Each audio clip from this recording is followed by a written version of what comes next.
يحكى أنه بينما كانت السفينة في عرض البحر إذ هبت عليها عاصفة هوجاء فأغرقتها، ولم ينجو من ركابها إلا رجل. أخذت تتقاذفه أمواج البحر حتى ألقته على جزيرة مهجورة. مرت عدة أيام والرجل يغتات مما يجني من ثمار، ويصطاد من أرانب وأسماك، ويشرب من جدول صغير، وبنى بجواره كوخا يقيه حر النهار وبرد الليل. وذات يوم أخذ الرجل يتجول في الجزيرة ريثما ينضج طعامه، فسارت النار إلى الكوخ وأحرقته، ولما عاد وجد الكوخ كومة من رماد، وبدأ يصرخ ويقول: لماذا يا رب؟ حتى الكوخ الذي بنيته أخذته مني. ونام ليلته تلك جائعا ساخطا، وكما كانت دهشته عظيمة عندما استيقظ اليوم التالي ليرى سفينة تنزل قاربا في الماء لإنقاذه.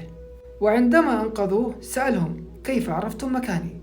فقالوا له: لقد رأينا الدخان من بعيد فعرفنا أنه شخص يطلب النجدة فأتينا وأنقذناك. العبرة: الإنسان في الغالب لا يعرف الخير من الشر.